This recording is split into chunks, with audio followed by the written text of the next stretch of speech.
the whole saw was there. It was folded in half. I don't know if they dropped a tree on it or what, but I wish turkeys would shed spurs so we could get out there and find them. That'd be hard to find, man.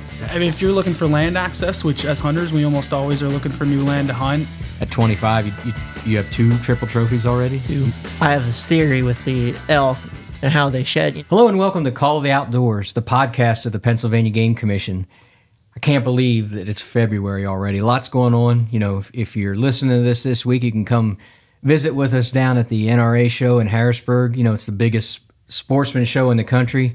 And if you're looking for something to do this weekend, this podcast is for you. We got 2 gentlemen on today that work here at the agency that are ate up with shed hunting. So we're going to jump right in. Thanks for joining us on Call of the Outdoors, and we're going shed hunting.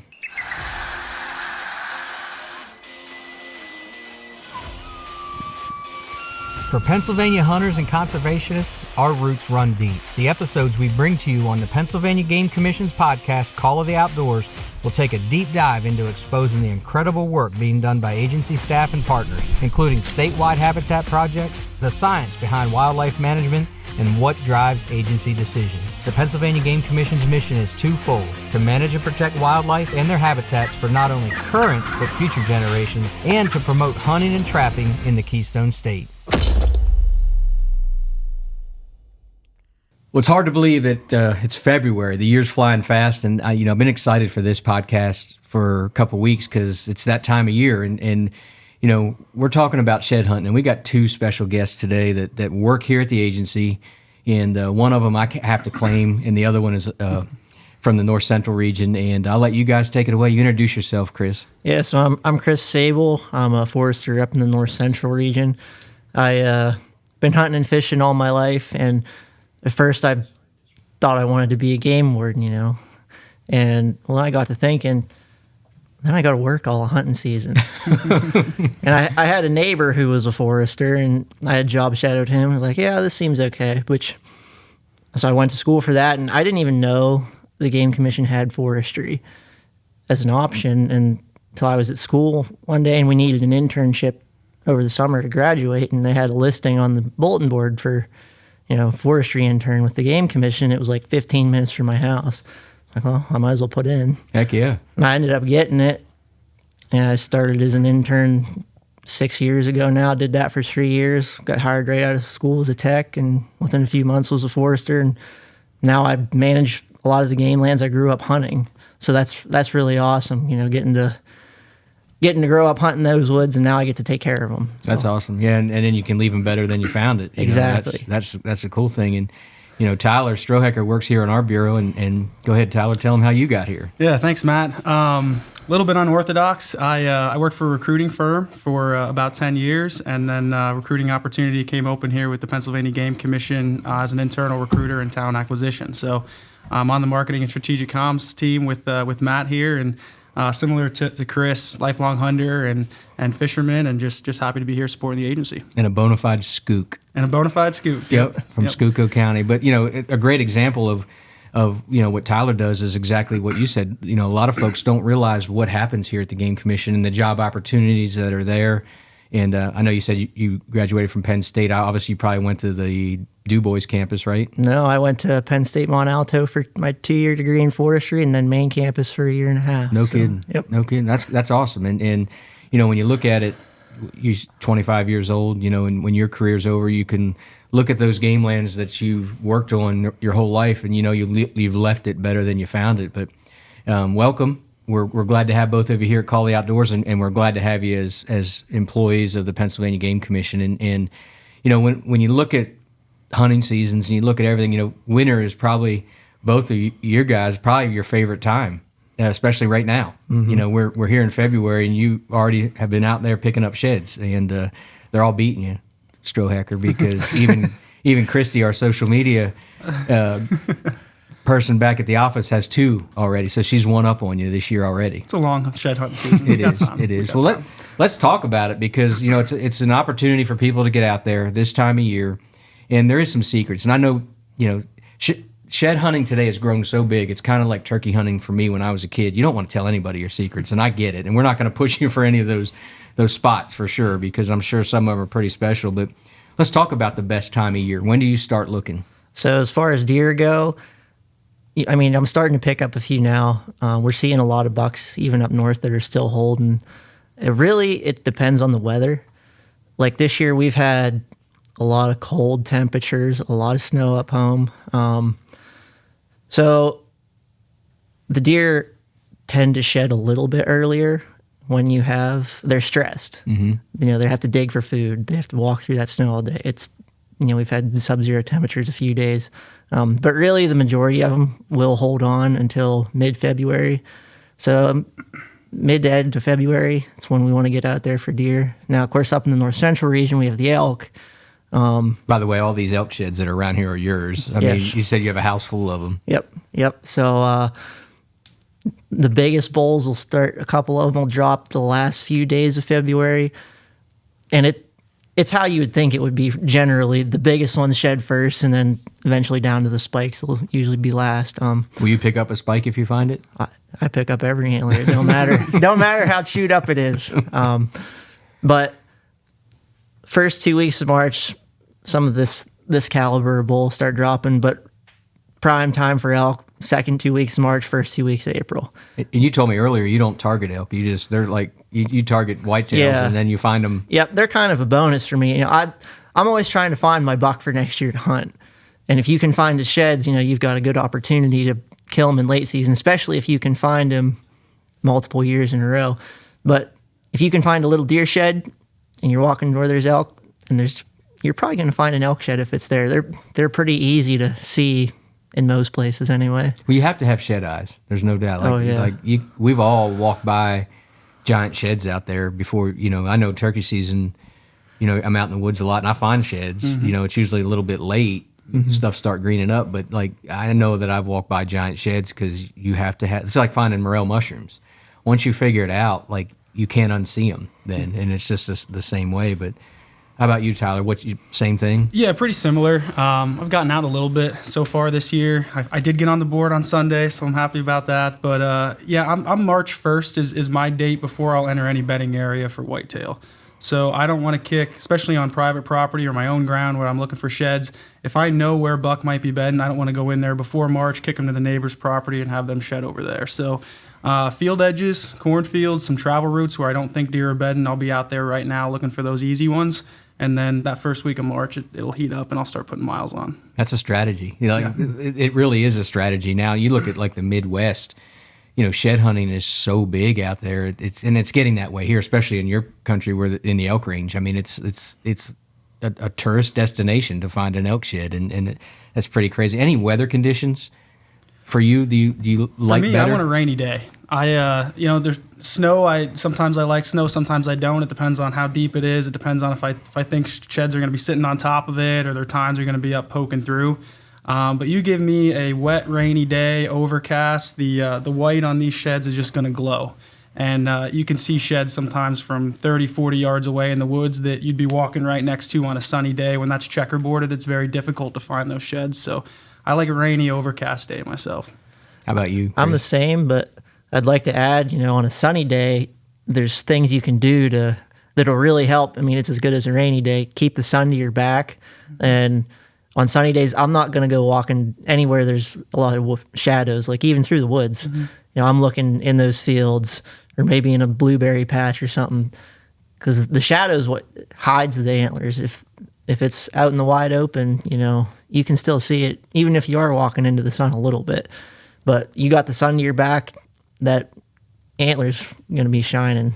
Mm-hmm. I talk about that a lot, turkey hunting too. If you want to sit by a tree and hide from a turkey, which obviously they can see good. If you get in the shadows, it works a heck of a lot better than the sun beating down on your head. But when you look at those perfect days, where are the best places?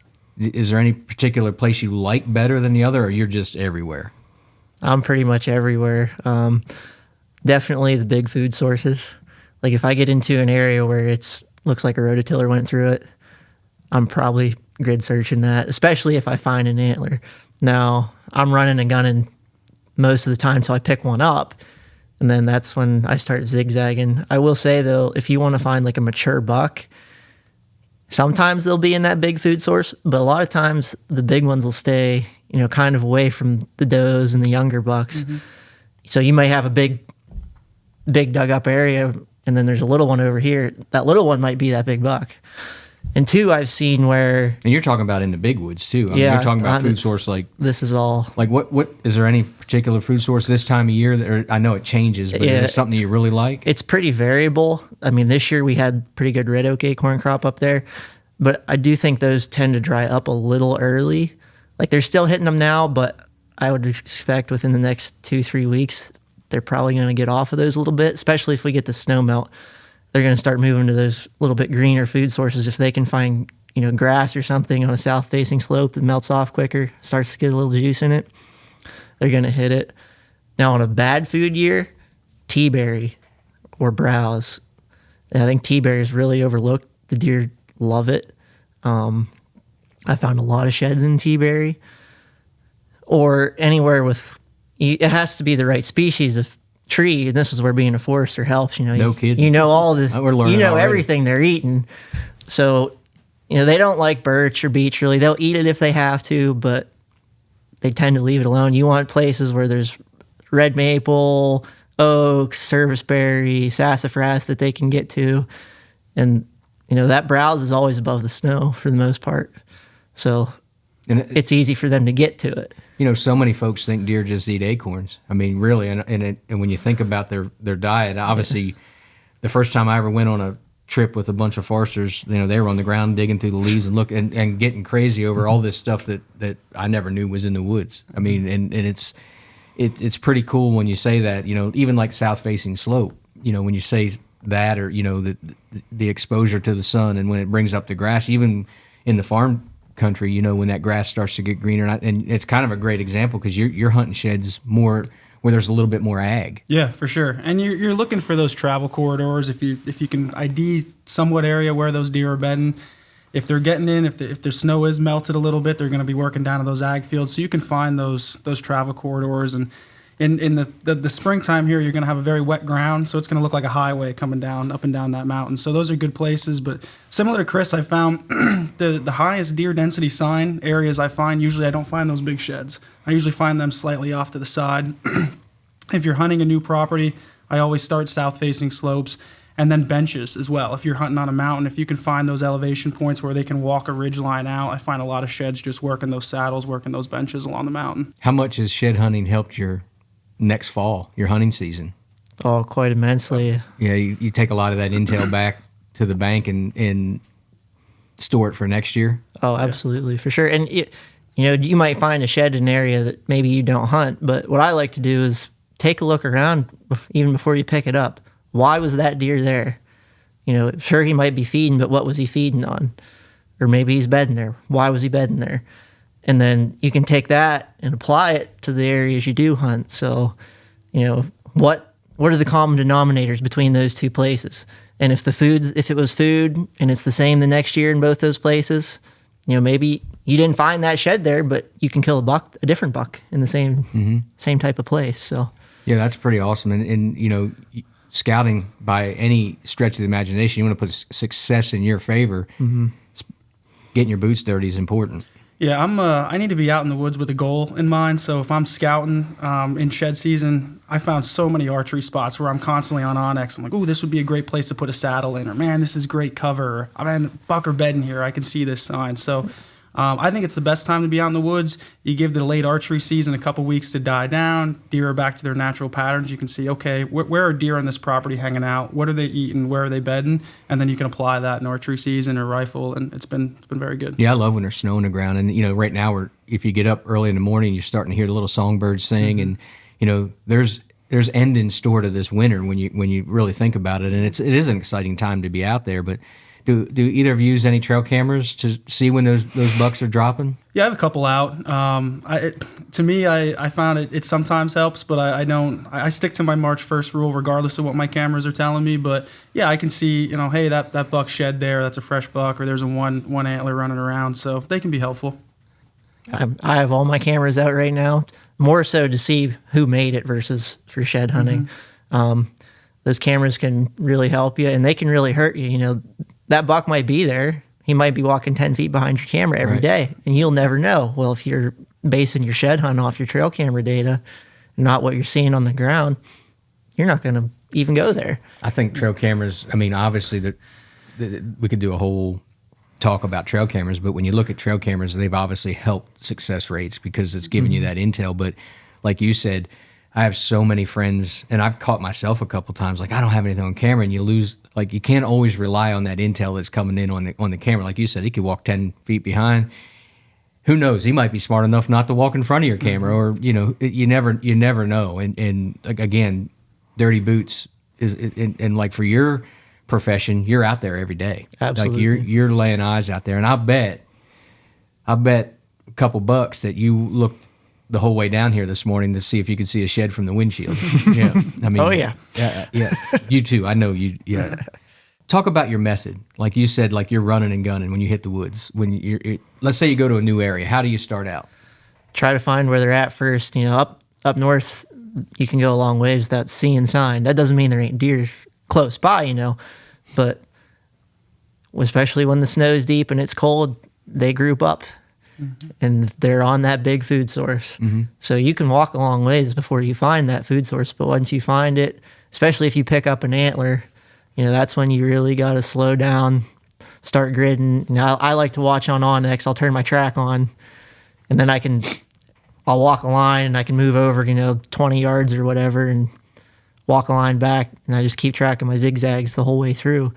And that has helped pick up. It helps you find a few match sets. If the other side's close, that's usually a good way to get them both. And then typically, the younger bucks anyways are grouped up with the does. You might pick up 10, 12 sheds in one spot. So like those younger bucks are like you, like 25-year-olds, like you're just hanging out with the does, and then you got an old guy like Strohecker over here that's hanging off to the side, right? Is that what you look? Pretty much. Yep. Yeah, I'm about you, similar. Tyler? Similar. I subscribe to Miles for Piles. So if I'm on a property, I'm going to be putting as many miles down as I can, and until I find that right sign, right? And then that's when the Onyx tracker goes on. I do put a waypoint on every shed I find, just so I can start to paint a picture by the end of the year. And then you start to build this year over year where it's, hey, at this elevation line is where I'm typically finding mature buck bedding. So if you're even going to adjacent properties, I'll try to get similar elevation. I'll try to get similar slope, whatever the case may be. But that Onyx tracker is great too, because you can go, let's say we get into April and I can pull up a property and I can say, well, I'm going to shed hunt this today. Well, here's a hole that I didn't already cover. And that's great. You can go in there, maybe you'll find a shed that you haven't already went to. So Onyx tracker and marking those sheds is great. Yeah, and that kind of gets to what we're going to talk about next, but both hit it. We have those apps today that are pretty incredible for whether you're shed hunting, whether you're scouting, whether you're tree stands and wind direct. I mean, it's crazy the information we can have today, but how many times do you go back to the same area? Not always. Really? You might only shed hunt at one time? Yep. I mean, at this point, I've got so many spots that I want to go to, I usually don't make it back. Now, I'll go back to the same spot year after year. Might not be in the same season, and if you can find, same buck sheds, or even, it doesn't have to be the same buck, but if you find sheds in the same spot, consistently every year, good chance you can kill that deer in rifle season or late season, because that's where he's living in the winter. That time of year, yeah. Yep. Yeah. How about you? Do you go back? Yeah, I'll go back for my field edges, my food sources that are out in the open. So anything I'm checking right now, my Onyx tracker's not on. It's still too early in my book. I know deer can go back to those areas and still drop. But once we get into March, then if I check the area once, then it's considered covered in my mind, and I won't go back to it. And you said something earlier I just want to come back to because I think it's important. You said you get out there and cover ground until you find the deer. And we get a lot of people, that think that want a deer behind every tree. And you spend your life on public, you hunt public. You showed me some pictures of success, and you have an advantage over a lot of folks because you're out there every day. But talk about how many miles you cover in hunting season on some of those big tracts of game lands, and until you find the deer. And I know you told me that there's, when you shot that real big one, there was 17 cars in the parking lot. But you get to where, away from people, but you get to where the deer are.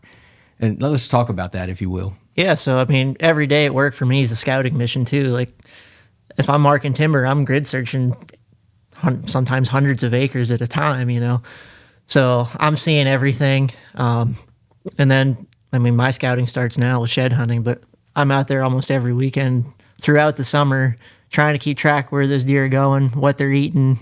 The food sources change throughout the year. Right. And then just finding those little spots where, okay, maybe nobody's been here yet, because the big bucks especially, they feel pressure, they will move. They're not going to stay in the same place. And once you find those areas, your first sit-in there's your best chance. Because if you don't get him on the first one, he knows you're there more times than not. So definitely, it's hundreds of miles every year. Right.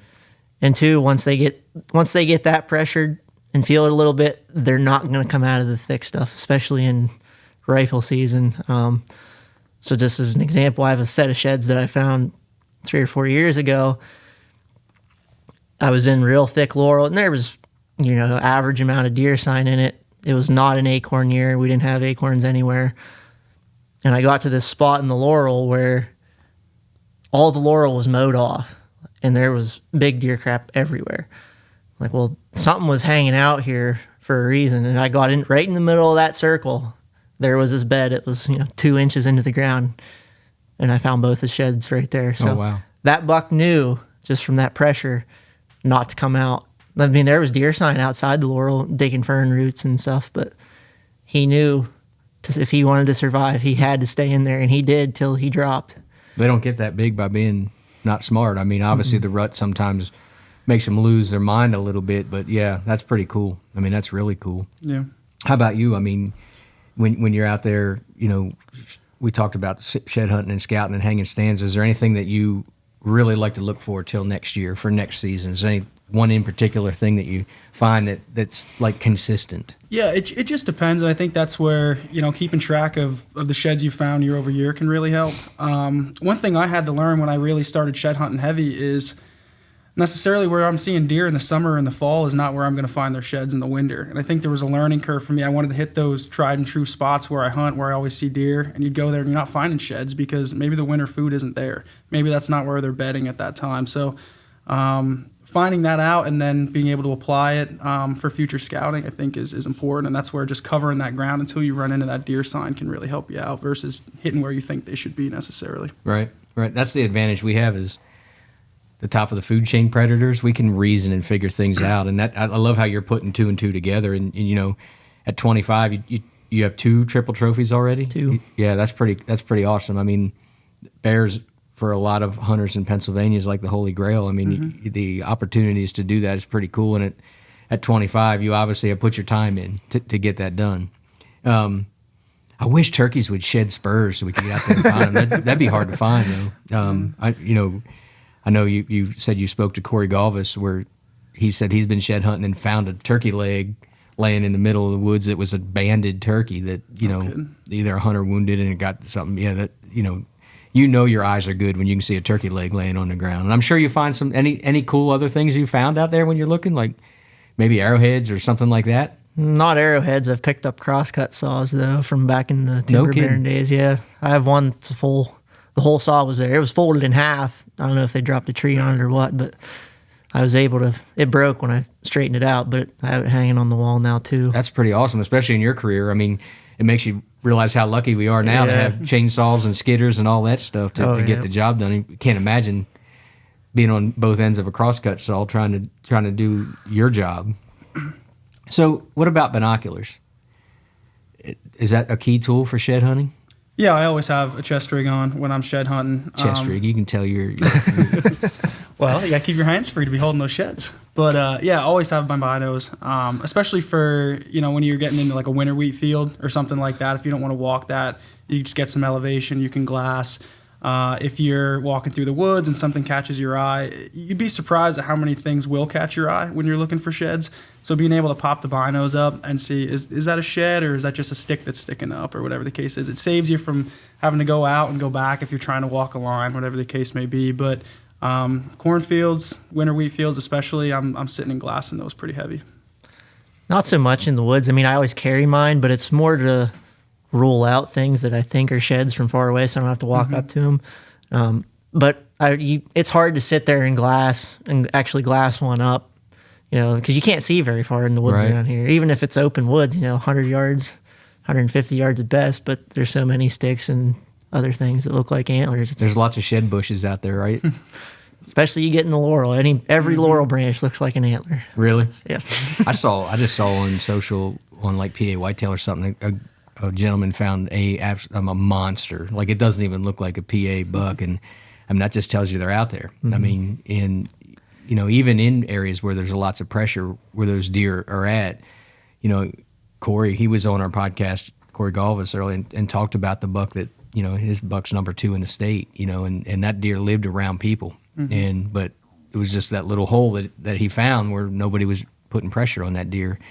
And most of those big bucks live where they know who's coming and who's going. I mean, that's why they get big. They're smart. Yeah, and the ironic thing with sheds, right, is the bigger the shed, that's what you want. You want those big sheds, but they're easier to find. It's the little sheds, it's the spikes, it's the little forks that when I'm finding those when I'm out, I'm like, all right, my eyes are doing well today. I'm trained on the floor. So it's interesting. Another thing I do, I don't know if you ever do it, Corey, is when I find a shed, a lot of times I'll look the other way and throw it out in front of me if I haven't found one for 15 or 20 minutes and just see how long it takes my eye to train on that shed and find it in the woods. So I know it's out in front of me, but I just don't see where it lands. And you train yourself like a dog constantly, yeah. But it's keeping your eyes fine-tuned to keeping your eyes fine-tuned to what you're looking for, the color. That helps me. I'm doing that all the time. I think too, don't look for the whole antler. Look for a piece of it. Like, I'm looking for the tip of a tine or just that curve, maybe the color. If you go out and looking for that rack of ribs sticking up, sure, you might find a couple of those, but you're going to miss every smaller one, or most of them. How about elk sheds? Because they don't have that definitive, like that.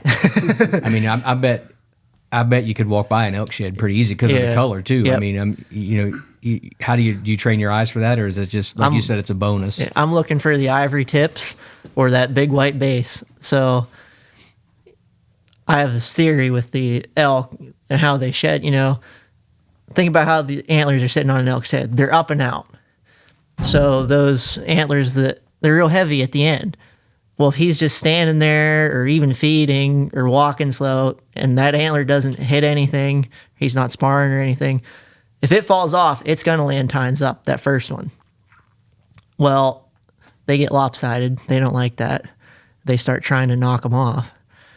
Usually, if you find the second one, it's tines down.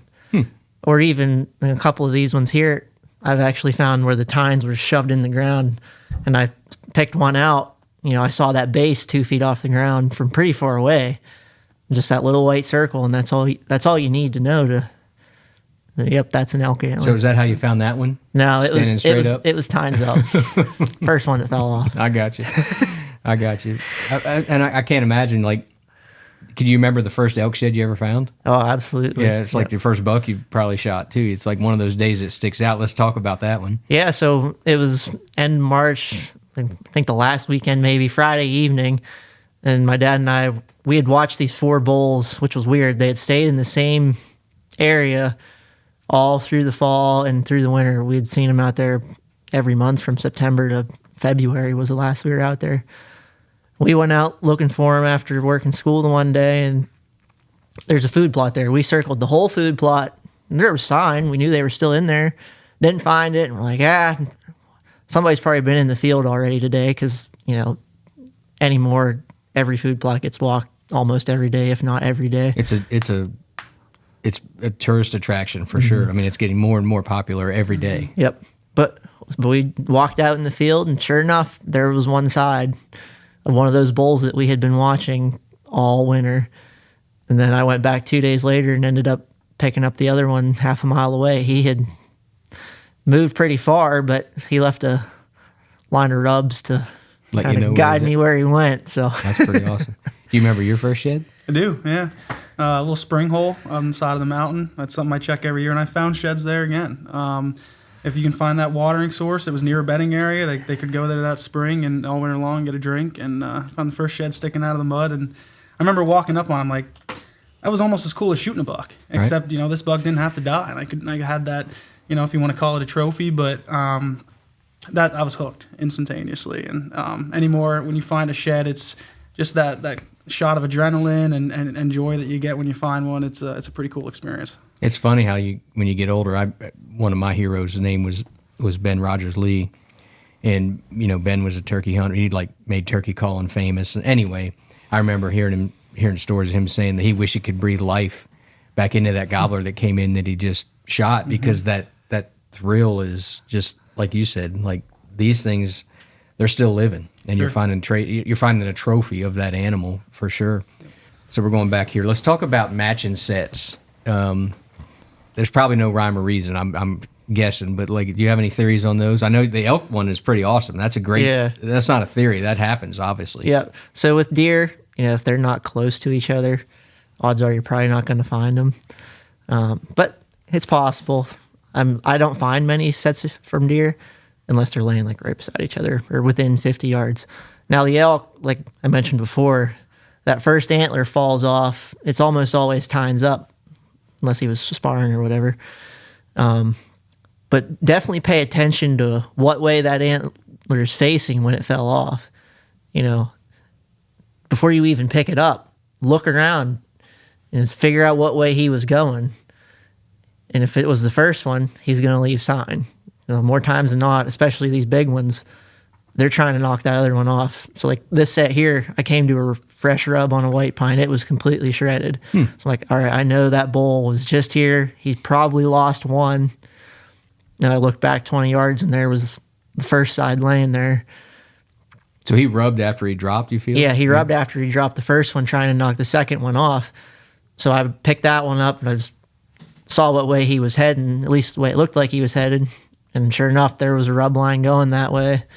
And I didn't go 100 yards and looked across this little ravine, and I could see the other one laying tines down, like he had, and it was just all thrashed up. Or he had, swung his head around trying to knock it off and dropped it. So if you find one tines down, or like I mentioned before, stuck in the ground where he had knocked it off, do the opposite. Go backwards. And it doesn't always work. But it's worth a shot. But it's worth trying. Right. Well, let's talk about match sets, because you have one here. And, it's kind of, the story with these are really cool. Yeah, this is kind of like my pride and joy shed, just because, the size and the mass, and it's just a perfect shed. And one thing I'll point out too, Matt, you can see I always just put the year of the shed I find. When you get into the few hundreds of sheds at home, it's kind of nice to go back and look at and say, yeah, what year was good and things like that. So this was a side I found, and I had grid searched everywhere. I looked up and down the mountain, 30, 40 miles in that general area, just constantly looking for his other side, and I didn't find it. Well, this buck was famous around you, too. I wanted to find it, yeah. There were some pictures of this buck, and ultimately I did find his other side, but I found it a year later. It was one of the first sheds I found the next year, and it really wasn't that far away. It was 500-600 yards away from this one, but just in an area I didn't check. But it's kind of cool. You can see the difference between a fresh shed and a year old. You can see this is kind of bleached white with the sun. It's lighter in here, and here in the backside we had some mice or some squirrels do a little bit of damage to it. So it's a shame it isn't perfect in the same way, but it was a neat story, and I was glad to close the book on it that I found both sheds there. And you think about it, when you look at that, probably in your shed room or your house, you sound like your house is covered with sheds. Every one of these things, when you look at them, there's a story, and we kind of think, who knows what chewed on that? We have an idea, but sure. How long do you think they lay till something starts chewing on them? Oh, I've seen them chewed on a couple days after they've probably fallen off. I have a couple fresh elk antlers. They only last a couple of days before somebody finds them most times, and they've already got the tines nibbled on. But some of them last years. I've found ones that were gray and got moss growing on them. Not a bite out of them. What's the smallest shed that you ever found? So I found a little spike that was maybe 2 inches long. It was at work. We were on a prescribed fire, and two of the other guys were standing there beside the buggy, and they walked away. They were standing on it. I just looked down and seen it just laying there, little. They get mad at you when you found that? Not really, but.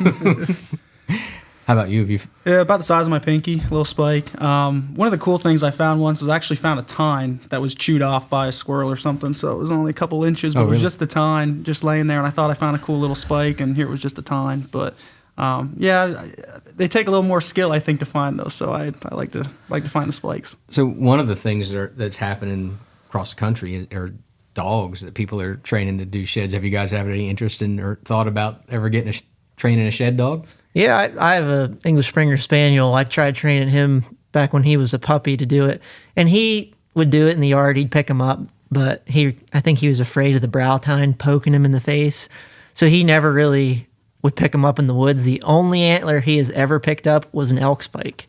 So he did get one, but he was walking, 2 steps in front of me in the field and bent down and picked something up, turned around and he had elk spike in his mouth. But other than that, he sniffs them and walks away. I got you. Well, as you get older, you might think about a shed dog. You ever thought about it? Yeah, I've thought about it. I need to get my wife on board for that, for another dog. But I have a buddy and a cousin that does it, and his dog finds way more sheds than he does every year. Yeah, he has that dog trained really well, and you got to think how much more ground they're covering, they're smelling, they're seeing. So it's if you have a shed dog, it can really increase your chances.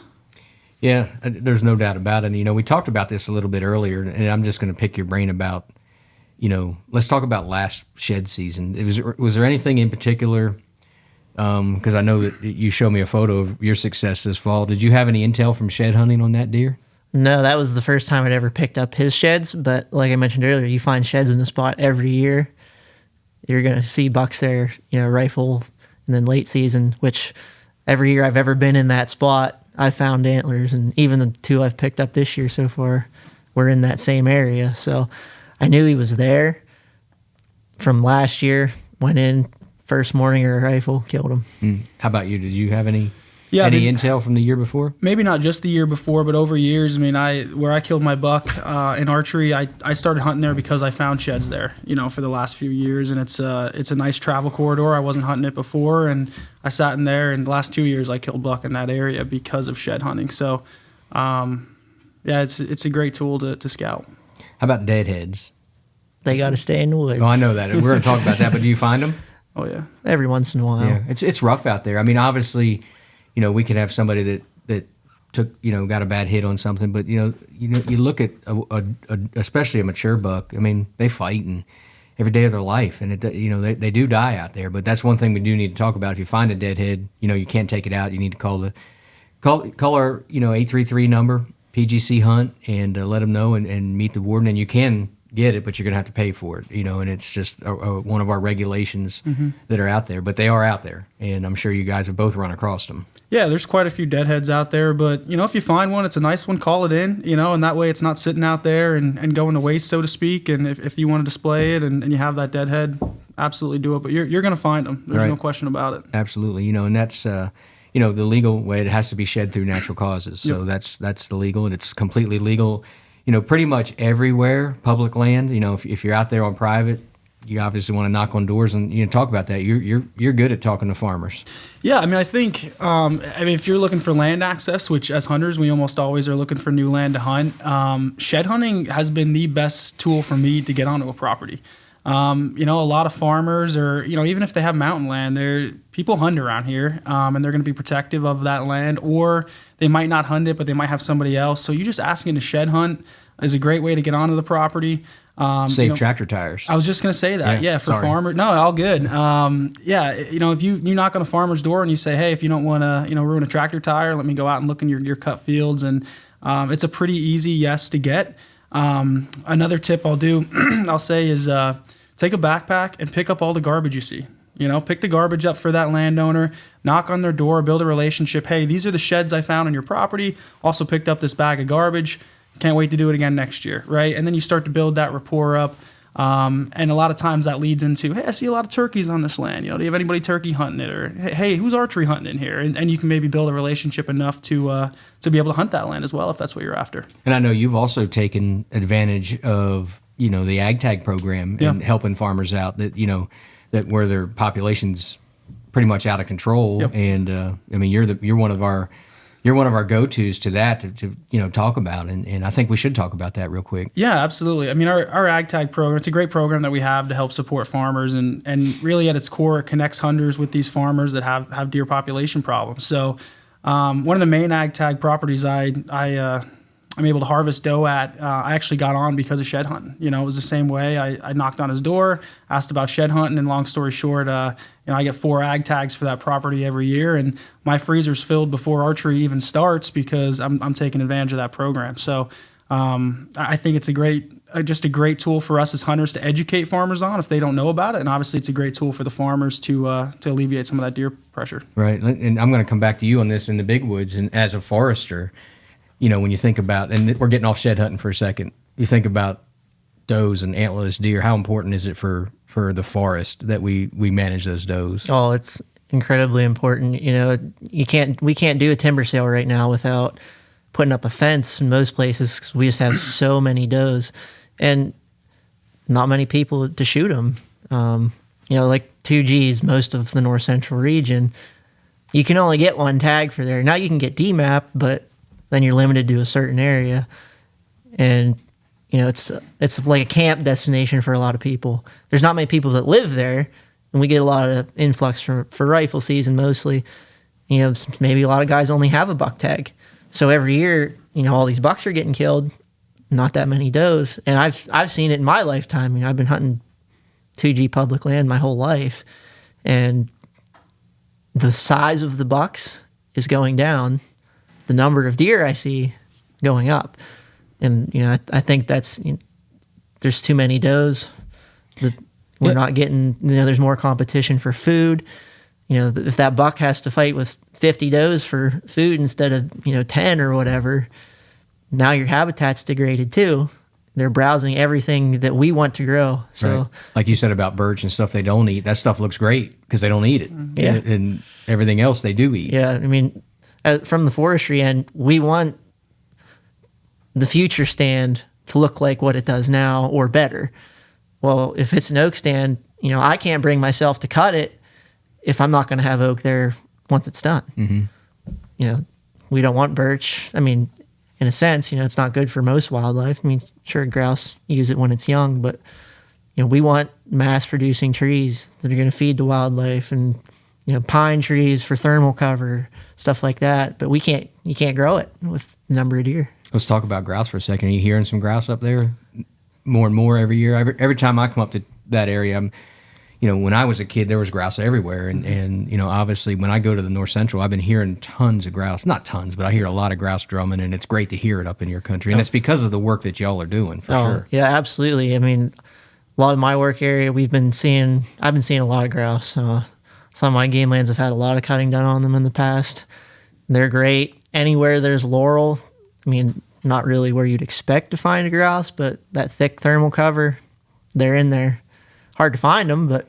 You know, let's just talk about this real quick. We talk, you know, public land. We have tons of public land across the state where anybody can go shed hunt. There are a couple places like some state parks and some federal lands that, you know, you can't do that. But, you know, all of our game lands, state forest system, A&F, you know, you can get out there and... I mean, in your lifetime, you can't cover it all, for sure. And we have that opportunity to do that. So, you know, get out there in a couple of weeks and start walking around and just, this is a trophy for us, but just learning for next year. I mean, the more time you spend out there, the more dirt you get in your boots. You know, it's important. And also, it isn't lawful to sell sheds. And most shed hunters aren't going to want to sell them anyway. But some states, like I know I lived in Iowa for 7 years, and there'd be a shed sale every year, and where people would take, and some of those giant Midwestern bucks are worth a lot of money to some folks, but it's not legal to sell them here. But, you know, before we wrap up, I want to just come back for 2 questions to each of you. If you could give your best tip to somebody that wants to get started shed hunting, what would that be? And I'm putting you on the spot. We didn't have that in the piece of paper. Start walking and go find the right habitat. You know, like I mentioned earlier, they aren't going to be everywhere. You know, you got to find where they're hanging out. And even with the elk, you know, they're grazers. As soon as that snow's off and we start getting green on the fields, that's where they're going to be. That's where the pressure is, the competition. I mean, good luck. Hope you're the first one there, but that's where they'll be at. Sure. So, I mean, definitely pay attention to what you're seeing when you're walking, the sign, you know, what's growing there. Is it green? Is there acorns? Stuff like that. Is there thick cover close by? You know, you got to be where they're at. plain and simple. It's just like hunting. Yeah. You can spend a lot of time where they're not. I mean, these guys here, big duck hunters, if they're hunting a hole of water that there's no ducks, you know what? They're going to just be lonely talking to each other all day. I mean, they do that most time anyway, but how about you? Any good tips? Yeah, cover ground would be my best tip. And don't get discouraged. Every year I keep track of my sheds per mile walked, and some of my best years might be one shed for every 5 or 6 miles walked. And it's especially early in the season, I might walk 15, 20 miles before I find a shed. So, I talk to some people like, I shed hunted, I got out for 3 miles, I didn't find one. It's like, on even a 60-acre track, you can do 20, 30 miles of walking back and forth in that 60 acres to really cover it. So, any particular equipment that you use, or good pair of boots? Yes, broken-in boots. Pretty much. You're a forester. You guys, one leg's longer than the other. There's nowhere. You ever been in the woods with a forester? Not often. Even if you think you're in great shape, you're not. No way. I mean, they're like billy goats, like especially in your country. I mean, it's they have a whole different pace than us Flatlanders. There you go. You call us Flatlanders down here? That used to, when I was a kid. No, we don't say that. All right, here's one that's way off the cuff, and this is important. I'll start with you. What does conservation mean to you? Oh, it's a great question. Conservation at its core for me is just leaving it better than we found it. Whether that's with habitat or management or even interpersonally and educating folks on what conservation means and what it is. Are we leaving it better for future generations? And if we're doing an act that does that, to me, that's supporting conservation. Awesome. How about you? Yeah, pretty much the same thing. I mean, the Game Commission's mission, protect and manage wildlife for future generations. And to promote hunting and trapping. Yeah. Well, that's part of it. I'm just kidding. Hunting is. Yeah, absolutely. But definitely, every day we're losing habitat across the state. There's all sorts of, things being built, infrastructure, buildings, and that habitat's slowly going away. So what we have, Game Commission has 1.5 million acres. We got to do what we can to keep that way. We're going to lose every day. We lose more private land or other places that, maybe it was once great habitat, and now that's gone. Those animals have to go somewhere else. Mm-hmm. Right, and that's why we hunt. You're right. That's why we harvest does. But I want to get with you sometime up in your country, on the job, and take us for a walk. And I'd like a lot of folks in our bureau to come, see what you guys do day in and day out, because it really is a great experience. And so many people out there, even folks that are listening to Call the Outdoors, they know it happens, but they don't really see because it's in your heart every day. Is there anything you'd like to leave folks with before we sign off here? Stay out of elk country. Good tip. How about you, Tyler? No, thanks for having me. Just get out and enjoy the outdoors. All right. Maybe we'll catch back up on part 2 of shed hunting maybe here in the future episodes next year, whatever. But thank you, gentlemen, for joining us this morning. We appreciate it, and thank you what you do for the agency here at the Game Commission. Every one of our employees is very important to the role to conservation, and we all want to leave it better than we found it. So good luck the rest of shed season. Yep. Thanks, Matt.